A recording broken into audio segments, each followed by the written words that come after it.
이어서 우리 신인규 기자하고 우리 국내 증시 상황 또 짚어보겠습니다. 지금 안녕하세요. 안녕하십니까. 예, 인사부터 해야죠. 자, 우리 신 기자 얼굴 보니까 눈이 퀭한데 어제 축구 보느라고 잠 안 잤죠? 그렇다기보다는 일어나니까 연장전 하고 있더라고요. 아, 예. 네. 저도 연장전부터는 봤습니다만.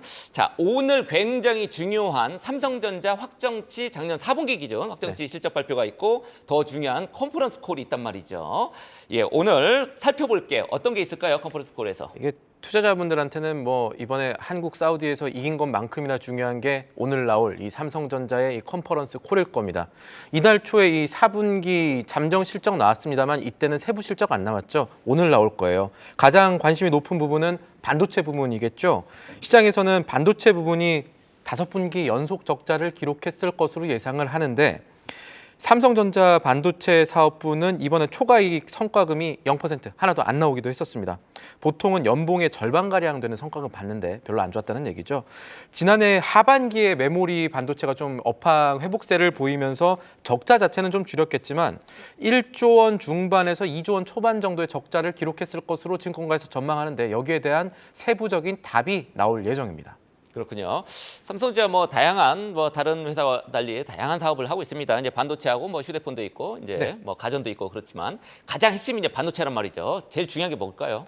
제일 중요한 거 지금 시장에서 제일 확인하고 싶은 것은 아무래도 이 최근에 수요가 살아나고 있는 메모리를 중심으로 이 삼성이 반도체 공급 전략 어떻게 짜느냐가 될 겁니다. 그동안에 해왔던 감산 전략을 좀 되돌리는 SK 하이닉스도 비슷한 얘기를 했었으니까 이 감산 정상화 시점에 대한 계획 혹은 힌트가 나올지가 중요하겠습니다.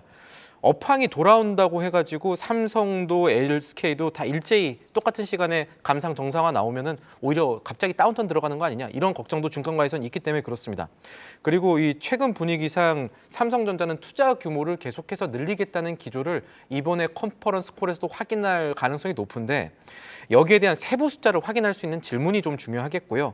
그리고 전분기 컴컬을 살펴보면은 그때 첨단 메모리 반도체 HBM 이 3세대 3 HBM 3세대를 이 고객사 확대 4분기에 본격화하고 내년 상반기 그러니까 올해 상반기에는 HBM 3 판매 비중이 전체 물량 과반 이상 차지할 것이라고 했는데 요거 지켜지고 있는지 트래킹을 할 수 있는 질문이 나와줘야겠습니다.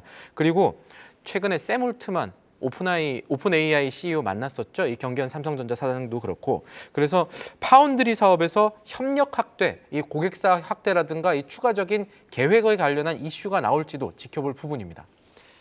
반도체 말고 다른 쪽에서는 뭐가 중요할까요? 앞서 이 LG전차가 컨퍼런스 콜에서 이런 얘기를 했습니다. 이번에 TV 수요가 좀 늘어날 것으로 보이는데 삼성전자 같은 경우, 그러니까 그때는 경쟁사라고 얘기했거든요. 경쟁사에서는 WOLED 판매가 좀 늘어날 것으로 본다 이런 얘기를 했습니다. 아, 올해 파리 올림픽도 있고. 맞습니다. 예, 잘 짚어주셨습니다. 2022년까지만 해도 그동안의 코로나 이후에 수요가 되게 좀 줄어드는 모습 보였는데 아마 올해 기점으로 좀 살아나지 않을까. 특히나 그리고 삼성전자 같은 경우 고급형 TV 모델로 수익성 좀 그동안에 낮았던 수익성 끌어올릴 수 있지 않을까라는 이런 부분 확인할 수 있는 질문이 나와줘야겠고요.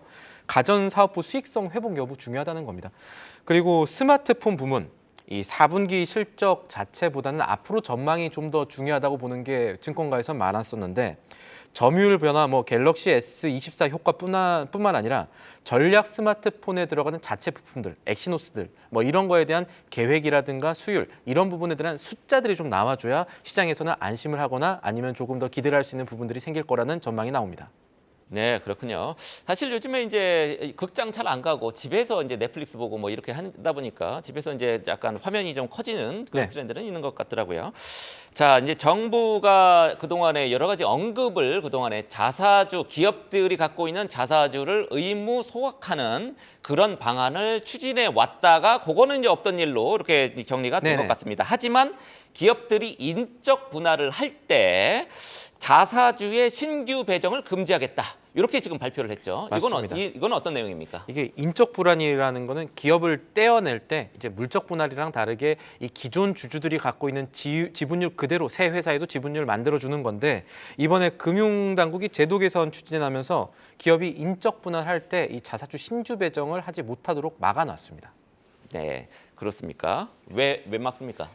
이게 아마 이제 약간 저하신 게 아마 이게 물적 분할보다 훨씬 일적 분할이 나은데 왜 막지? 뭐 이런 네. 생각이 있으실 것 같은데 물적 분할 이후에 주가 급락한 기업들이 여러 개 있었죠. 대기업들도 그랬고요. 사실 이거 하면 주주들한테 굉장히 뭐 손해가 되고 분통이 있었는데 대주주가 아닌 일반 주주들한테 물적 분할보다 인적 분할이 훨씬 낫습니다. 낫지만 여기서도 대주주가 지배력 강화를 할 수 있는 수단은 있어 왔습니다. 이 자사주가 의결권, 배달권, 신주 인수권 다 이제 거의 모든 주주권이 정지되는 데 비해서 자사주의 인적 분할을 할 때 그동안 법령이라든지 이런 게 명확하지 않아서 신주 배정은 이뤄져 올 수가 있었거든요.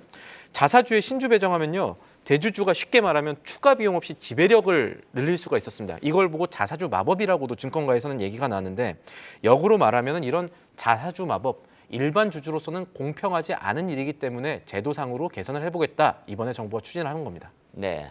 다른 개선 방안은 어떻게 있습니까?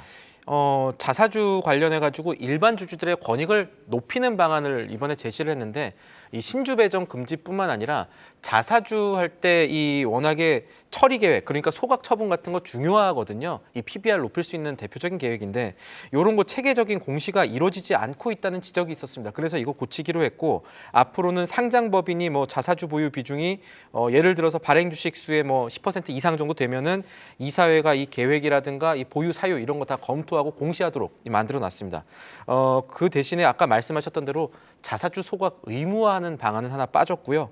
금융위는 상반기에 자본시장법 시행령 개정안 통해서 이 제도를 정착시킬 계획입니다. 네. 요즘 올 들어서 지금 우리 코스피 또 코스닥 좀 오히려 조금 하락하고 있어서 좀 안타깝긴 합니다만 그래도 증권주들은 지금 신고가 계속 지금 치고 있단 말이죠. 맞습니다. 예, 어떻습니까? 어제 미래에셋 증권이요 52주 신고가로 마감을 했습니다. 이 수급 동향 보니까요. 기관이 3거래일 연속 매집을 했더라고요. 이 증권주가 저PBR주로 꼽히는 대표적인 섹터입니다. PBR주가 너무 많아가지고요. 사실 그렇죠. 뭐, 대한민국의 PBR주 낮은 게 많습니다. 전체의 절반 정도가 지금 저PBR주입니다. 이제 이걸 높이려고 이제 또 정부가 하고 있는 거니까요. 이 부국증권, 신영증권도 같은 날 신고가 기록했습니다. 다른 증권들도 신고가 아니지만 많이 올랐었습니다. 그리고 아까 말씀드린 이 세 종목들 순자산 대비 주가 비율 PBR 모두 0.5배 미만이었거든요. 그리고 기아도 관련 이슈가 부각이 되면서 장중 한때 현대자동차 시가총액을 추월하기도 했었습니다. 야, 엄청나네요. 네. 예, 기아가 현대차 시총을 한때 추월을 뭐 잠시나마 주했다라는 거고요. 증권주들이 이렇게 지금 뛰고 있는 요인은 어떤 게 있습니까? 이 거시적인 정책적 요인이 하나 있다라고 보는 시각이 증권가에서도 있습니다. 이 정부가 이달 중순 들어서 저 PBR주 살리기 나서겠다. 일본식으로 좀 우리가 효과 봤던 정책들 도입하겠다라고 하면서 기관들 수급 들어오고 있고요. 그러다 보니까 증권업계에서는 저 PBR주가 지금 장에선 가장 큰 테마가 되고 있는 거 아니냐 이런 목소리까지 나옵니다. 다음 달에 금융위원회가 기업 밸류업 프로그램 발표할 예정인데다가 이 주요 기업들 결상 배당 기준일도 있거든요. 그래서 증권주 같은 경우는 더블 배당이라는 얘기도 나옵니다. 배당 2번 받을 수 있다는 그런 얘기들도 나와서 당분간 이런 분위기가 좀 1분기까지는 지속되지 않을까 이런 전망이 우세합니다. 우리나라의 주가 순 자산 비율 낮은 게 너무 많아갖고 종목이 일일이 얘기하기는 어렵습니다만 엊그제 이마트 유통업체 중에 이제 부동산 자산은 굉장히 많은데 그 장부 가치로만 지금 돼 있기 때문에 PBR이 0.17배 요거 부각되면서 하루에 굉장히 급등을 했었죠. 어제는 떨어졌습니다만 그 전날은 워낙 뛰었기 때문에 증권주 외에 우리가 주목할 만한 저 PBR 업종이라든지 종목 어떤 게 있습니까? PBR 낮은 종목들이 보통 이제 정말로 자산이 높은 걸 수도 있지만 뭐 영업권이 높게 설정돼 가지고 실제로 돈은 현금은 많지 않은데 PBR만 낮은 데들이 있습니다. 그런 데들은 사실 증권가에서 많이 추천하지 않고요. 두 가지 부분 살펴봐야 되는데 일단 이번 정책이 일본에서 효과를 본 정책이라면 일본에서는 어느 섹터들이 저 PBR주 탈출 많이 했나 주가 올랐나 봐야 되는데 증권사들 연구 결과에 따르면은 이 대신증권의 연구 결과였을 겁니다. IT주, 산업재 그리고 경기 민감재 이렇게 필수재 반대 이제 경기재들이 많이 올랐다라는 분석들이 있었고요. 대신증권이 또 보고서 더 살펴봤더니 PBR 1이 안 되는 기업 가운데 시가총액 8조 원 넘는 기업 가운데 19개 종목이나 주목할 만한 저 PBR주로 추천을 했습니다. 개인 투자자 많은 기업 가운데는 HMM, 현대차, LG전자, 포스코홀딩스 있었고요. SK이노베이션, KT, 기아 그리고 주요 금융지주들도 이 대거 수혜주로 꼽혔습니다. 네, 2000지주인 포스코홀딩스 요즘에 계속 떨어지고 있는데 이것도 이제 저 PBR주에 포함이 됐군요. 네. 잘 알겠습니다. 지금까지 신인규 기자였습니다.